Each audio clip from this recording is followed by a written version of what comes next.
Students, hər vaxtınız xeyir olsun. Bugün yenə sizin üçün daha çətin mövzulardan biri olan tense form zamanlar mövzusunun dərs izahını verəcəm. Bu mövzunun test izahı da olacaq. İnşallah yaxın günlərdə YouTube kanalında izləyə bilərsiniz. Öncəliklə dərsin izahını verim. Düşünürəm ki, bu sizin üçün daha faydalı olar. Daha sonra isə testi eləmək daha rahatdır. Dostlar, demək siz zamanları beyninizdə həmişə organize edin. Məsəl üçün simple zamanlar, continuous zamanlar və perfect zamanlar. Bunu beyninizdə özünüz həmişə komplektləşdirin ki, sizin üçün asan da olsun. Simple özü, yəni onun present'ı, past'ı və future'sı var. Düzdür? Continuous'un da eynən present'ı, past'ı, daha doğrusu bizə hansı lazımdır, biz onu ona köklənək. Perfect'in present'ı, present perfect, past perfect və future perfect var. Amma 10-11-ci sinifin abituriyentlərinə dilimdə düşəcək daha 2 perfect də var. Present, perfect, continuous və past perfect continuous. Yəni bu zamanları beyninizdə saxlayın. Sonra beyninizdə bu zamanların hər birinin ayrı-ayrılıqda qaydasını, düsturunu və zaman zərflərini əzbərləyin. Hamısını ayrı-ayrı. Məsəl üçün, simple'larınki hansılardır, continuous'larınki hansılardır, perfect'lərinki hansılardır. Belə beyninizdə komplektləşdirsəz, düşünürəm ki, sizin üçün daha rahat ola bilər. Okey. Gəlin indi ayrı-ayrılıqda bunları mən sizə qısa-qısa izah eləyəcəm. Yəni dərin dərs izahı getməyəcək. Məsələn, simple'ın present'ını izahını verirəm sizə. Simple present. Yəni present simple zaman, yəni adi sadə zaman, rutin hərəkətləri, adətən halını almış hərəkətləri, təbiət hadisələrini, elmi faktları, atalar sözünü. Məsəl üçün mən indi bunu rutin hərəkətlər deyəndə nə nəzərdə tutulur? Hər gün etdiyiniz gündəlik hərəkətlər, təkrarlanan hərəkətlər. Yəni mən hər il bu işi edirəm. Həftədə 3 dəfə müəllim yanına gedirəm, həftədə 2 dəfə idmana gedirəm. Bu təkrarlanan hərəkət deyəndə bu nəzərdə tutulur. Elmi faktları, məsələn, su 100 dərəcədə qaynayır, 0 dərəcədə donur. Bu elmi faktdır. Təbiət hadisələrini, qışda qar yağır, payızda yarpaqlar tökülür, yayda hava isti olur. Bu yəni elmi faktları. Bu hərəkətləri bildirmək üçün biz present simple zamandan istifadə edilir. Present simple'ın düzəlmə qaydası çox bəsitdir. I go, you go, he go. I go, you go, we go. Amma he, she goes. Yəni, üçüncü şəxsin təkində feylə s artırılır. Sualı inkarı do, does'la düzəlir. Does'ı görən kimi feylin s-i düşür. Yəni, she goes dediyimizdə onun sualını necə verir? Does she go eləyəcək və yəni bunu deməkdir ki, does'ı görən kimi feylin s-i düşür. Bəli, düzəlmə qaydası budur. Və zaman zərflərini əzbərləyir uşaqlar. Siz yəni bilməlisiniz ki, hər zamanın özünə məxsus zaman zərfləri var və zaman göstəriciləri var. Bu göstəricilər siz zamanı qətiyyən tapa bilmərsiniz testlərdə. Ona görə zaman göstəricilərini, hər bir zamanın öz göstəricisini ona uyğun əzbərləməlisiniz. İndiki zaman göstəriciləri. Beyninizdə deyirsiniz, mən yazıram. Usually, often, sometimes, always, always-in və çox yazdım, always və every'lərin hamısı. Every time, every year, every day, every month və s. və s. etc. və s. Bu indiki sadə zaman. Keçmiş sadə zaman necə düzəlir? Regular və irregular verb olaraq düzəlir. Irregular və regular verb. Irregular verblər qaydasız feillərdir, hansı ki kökündən dəyişirlər. Qaydasızlar. Qaydalı feillər isə id şəkilçisi alaraq düzəlir. Məsələn, play olur, played. Amma qaydasızlar, məsəl üçün speak olur, spoke. Bu qaydasız feilləri əzbərləyirsiniz uşaqlar. Bunlar çox da deyil. 200-ə yaxın qaydasız feil əzbərləsəz kifayətdir. Yəni demə də çox qaydasız feillər düşmür. Qaydasız feilləri əzbərləyirsiniz. Əzbərləməsəz, yenə deyirəm, siz feilin 2-ci, 3-cü formalarını bilməsəz, testi işləyə bilməyəcəksiniz. Bu qaydasız feilləri əzbərləyirsiniz. Bu heç bir qalsın bir qırağa. Feilin özü necə düzəlir? Sualı inkarı diddən düzəlir. Yenə deyirəm, didi görən kimi feil əvvəlki formasına qayıdır. Tutaq ki, I went, did I go? Feil əvvəlki formasına qayıdır. Didi görən kimi feil əvvəlki formasına qayıdır. Bu zamanın zaman göstəriciləri hansılardır? Past zaman göstəriciləri, qoyla past sözü qalsın burada. Zaman göstəriciləri hansılardır? Dünən sözü, yesterday, ago, in my childhood, in my youth, cavanlığımda, uşaqlığımda. Məsəl üçün 1980-ci ildə, yəni keçmişi bildirməlidir mütləq. Və lastların hamısı. Last day, last month, last year və etc. Lastların hamısı. Yadınızdadır da, every'lərin hamısı present simple'daydı. Lastların da hamısı past simple'dadır. Və past simple'da bir dənə də ifadə var. Used to ifadəsi. Buna diqqət edin. Bu hansı hərəkətləri bildirir? Keçmişdə olub, lakin tərk edilmiş hərəkətləri. Məsələn, I used to eat ice cream in my childhood. Mən uşaqlığımda dondurma yerdim. Used to. Lakin indi yemirəm deməkdir. Yəni, bu used to ifadəsi keçmişdə olub tərk edilmiş hərəkətləri ifadə etmək üçün istifadə olunur. Sualında da did I use to? Baxın, feil əvvəlki formasına qayıdır. Future zaman, gələcək zaman ən bəsitidir. Shall, və will ilə düzəlir. Biz bütün şəxslərə will ilə də işlədə bilərik. Lakin birinci şəxsin tək və cəmində biz shall işlədirik. Qalan şəxslərdə isə will işlədirik. Sual inkarı özü ilə düzəlir. Yəni, məsəl üçün, tutaq ki, I shall go, shall I go, I shan't go. Özü ilə düzəlir. Bu da inkarı. Yəni, çox bəsitdir. Bu zamanın zaman göstəriciləri adətən in hardasa görsəz, bilin ki, gələcək zamandadır. In my future, in 2 days, tomorrow, sabah, nextlərin hamısı. Next day, next month, next year, and etc. və s. Və nextlərin hamısı. Yenə xatırlayırıq. İndiki sadədə everylər, keçmiş sadədə lastlar, gələcək sadə zamanda isə nextlərin hamısı işlənir. Növbədə continuous zamanlardır. Bu da asandır uşaqlar. Continuous davam edici zamanlardır. Present continuous, past continuous və yaxud da future continuous fərqi yoxdur. Hamısı düsturu birdir. To be, üstəgəl verb, üstəgəl ing. Yəni hamısı üçün düstur budur. İndiki zamanda to be-nin indiki zaman forması am, is, are, üstəgəl ing. Keçmişdə was, were, üstəgəl feil, məsəl üçün going. Gələcəkdə isə shall be, will be, üstəgəl feilin going forması. Yəni çox bəsitdir. Sadəcə bunları bir-birindən zaman zərflərinə görə ayırd edirik. İndiki davam edici zamanın zaman zərfləri 3 dənə zaman zərfi var. Asandır. Now, at the moment, at present. İndiki davam edici zamanın zaman göstəriciləridir. Past zamanın zaman göstəriciləri, past continuousun zaman göstəriciləri.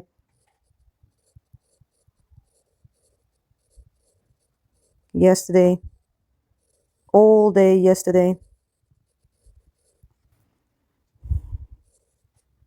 At that time yesterday. Və s. Və future zamanın da göstəriciləri uşaqlar elə eynidir. Sadəcə yesterdaylərin yerinə tomorrow yazasınız. Məsəl üçün at 5 o'clock tomorrow. All day tomorrow. At that time tomorrow. Perfect zamanlar gəlir uşaqlar. Perfect zamanlar biraz daha bir tık daha çətindir. Present perfect. Present perfect zamanın düzəlməsi əslində çox bəsitdir. Have, has, üstəgəl participle to, yəni 3-cü sütun feillər. Məsəl üçün I have done 3-cü forması. Sual inkarı özü ilə verilir və əsas zaman zərfləridir. Hansı ki bu zaman zərfləri hər üçünə də aiddir. Already, yet, since, for. Bura qədər hamısına aiddir. Lakin thislərin hamısı, this year, məsəl üçün this day, this month, bunlar isə aiddir sırf indiki perfectə, yəni indiki bitmiş zamana aiddir thislərin hamısı. Amma bunlar məsəl üçün keçmişdə də işlənə bilər. Past perfect, yenə deyirəm, have-in keçmiş zamanı had üstəgəl participle to və yenə də sualı inkarı özü ilə verilir. Bu zaman isə istifadə olunur by 5 o'clock. By zaman göstəricisi istifadə olunur və yəni by görsəz bilin ki bu keçmiş bitmiş zamandır. By 5 o'clock yesterday or by the end of the year, məsəl üçün ilin sonuna qədər və s. Yəni by ilə də, yəni başa düşdünüz ki by ilə. By keçmiş bitmişin zaman göstəricisidir. This isə indiki bitmiş zamanın zaman göstəricisidir. Okey uşaqlar, bu keçmiş bitmiş zamanda ifadələr var. Onları sizə izah eləmək istəyirəm. Hansı ki ola bilər ki çıxsın qabağınıza. Qoy bu burada qalsın ki biləsiniz ki bu düstur budur. Keçmiş bitmiş zamanın düsturu. Biz necə dedik? Məsəl üçün cümlə necə düzəlir? I had, tutaq ki done, düzdür. Keçmiş bitmiş zamanda hardly when,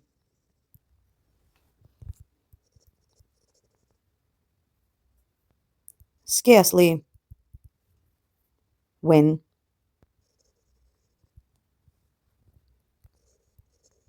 no sooner, zən kimi ifadələr var uşaqlar. Yəni bu ifadələr elə təzəcə yenicə bağlayıcılarıdır və bu bağlayıcılarla bağlanmış cümlələrin birinci tərəfində həmişə had keçir. Yəni birinci tərəfində yəni sadə keçmiş zaman işlənir və bu cümlələrdə cümlə sırası pozulur. Yəni siz görmüsünüz ki, adətən məsəl gəlir mübtəda, ondan sonra köməkçi nitq hissəsi gələr, sonra xəbər gələr. Burada isə tərsinə olur. Köməkçi nitq hissəsi keçir önə. Məsələn indi yazım siz başa düşəcəksiniz. Hardly had I deyəcək, had I. Yəni had mübtədanın önünə keçir. Sual cümləsidirmi? Xeyr, sual cümləsi deyil. Sadəcə burada söz sırası pozulur. Hardly had I, hardly had I, scarcely had I when, no sooner had I than. Bax, başa düşdünüz? Yəni burada cümlə sırası pozulur. Yəni bunu nəzərə alın. Testlərdə bu hissəni nəzərə alın və onun yanındakını da nəzərə alın ki, qaçışdırmayın. Hardly when, scarcely when, no sooner than. Bax, bu cür işlənir. Okey, devam edək. Sonra gəlir future zaman, future perfect zaman, gələcək bitmiş zaman. Siz deyirsiniz, ay müəllim, gələcək bitmiş zaman nə deməkdir? Bu elə bir hərəkətdir ki, bu hərəkət gələcəkdə olacaq, amma konkret bir zamanda bitmiş olacaq. Məsəl üçün, misal çəkin, başa düşəcəksiniz. Məsələn, I will have finished my homework by that time, məsəl üçün, tomorrow. Sabah bu vaxtı mən artıq ev tapşırıqlarımı bitirəcəm. Ən qəşəng cümlə sizə ən uygunu. We will dolar, shall dolar. İndi hansını istəyirsiniz yaza bilərsiniz. We shall have finished our exams by the end of March. Məsələn, martın sonuna qədər biz imtahanlarımızı artıq verib bitirmiş olacağıq. Başa düşdünüz uşaqlar? Yəni konkret bir zamanda, həmin zaman hələ gəlib çıxmayıb. Bu bir gələcəkdə olacaq. Bu zamana qədər biz artıq bitirəcəyik. Bitirmiş olacağıq. Baxın, keçmiş zamanda dı şəkilsi ağlımıza gəlir. Yəni etdiyim. Gələcək zamanda acaq, əcək şəkilsi istər-istəməz insan ağlına gəlir, tərcümə elə gələcək, gedəcək. Bitmiş zamanlarda isə mış və üb şəkilsi insanın ağlına gəlir. Etmişəm, gəlib. Bax, bu şəkilsilər insanın yəni ağlına gəlir. Mən yəni bu cür tapıram, siz bilmirəm. Mənə bu cür rahatdır. Siz yəqin future perfect zamanı başa düşdünüz. Yəni bu hərəkət elə bir hərəkətdir ki, olmayıbdır. Bu gələcəkdə olacaq, futuredə olacaq. Amma həmin zamana qədər verilən tarixə qədər artıq bitmiş olacaq. Bu da belə bu zamandır. Düzəlmə formasında gördünüz. Will, shall, üstəgəl have, üstəgəl participle to'nun ikinci, yəni üçüncü sütun feillər. Sonra gəlir present perfect, perfect continuous və past perfect continuous. Bunlar necə zamanlardır? Yəni bunları da sizə izah edeyim. Baxın, deyirin ki, mən artıq 2 saatdır ki, səni gözləyirəm. Burada artıq hərəkət bir zamanda başlayıb, düzdür, davam edir və hərəkət indi hal-hazırda mən durmuşam, dayanmışam, gözləyirəm, hal-hazırda baş verir və hələ də davam edir bu hərəkət. Bu indiki bitmiş davam edici zamandır. Amma yəni ki, sizə çətin gəlinsə də bunun adları belə bir zamanlar olur. Yəni biz də deyirik də, mən 2 saatdır ki, səni gözləyirəm. Məsəl üçün, saat 3-dən səni gözləyirəm. Artıq 3 saatdır olacaq ki, mən səni gözləyirəm. Bu zamanlar idimə düşür uşaqlar, ona görə də öyrənməyimiz vacibdir. Yəni bunu keçə bilməliyik üstündən. Present perfect continuous zamanda baxın, bir cümlə deyəcəm, yadınızda qalacaq. Məsəl üçün deyirəm ki, he has been writing his letter, öz məktubunu, for 2 hours. 2 saatdır ki, bu öz məktubunu yazır. Müəyyən bir zamanda başlayıb, yazmağa davam edir. Bu, indiki bitmiş kontin davam edici zamandır. Amma cümlədə biz bunu nə zaman keçmişdə işlədik? Əgər cümlənin bir hissəsində, biz bilirik, bir hissəsində keçmişlik varsa, biz cümləni indiki zamandan davam edə bilməliyik. Demək, digər cümlənin ikinci tərəfi də keçmiş zamanda olmalıdır. Məsələn, eyni cümləni deyirəm. He had been writing his letter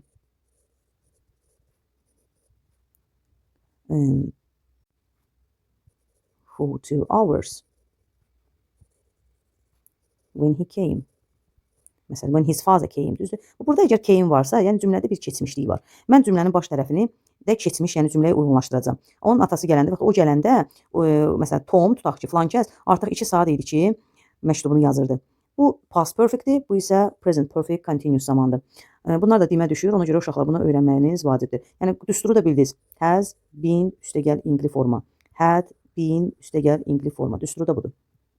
Bu qədər uşaqlar. Zamanların təhlili bu cür olur. Amma sizə yenə də dimdə testlərin bir çoxunu eləmək üçün sizə ipucuları verəcəm. Hansı ki, bunlar da test eləyəndə sizin köməyinizə gəlib çatacaq. Məsələn, cümlə sizə adətən budaq cümlə ilə olanda da verilə bilər. Yəni, sadə cümləni tapmaq okey, asandır. Amma budaq cümlələrdə siz biraz çətinlik çəkə bilərsiniz. Yenə də onun üçün də ipucuları verirəm. Sizə əgər cümlədə until, till, when, if, nə bilim, yadıma düşənləri deyəcəm. After, as soon as, before.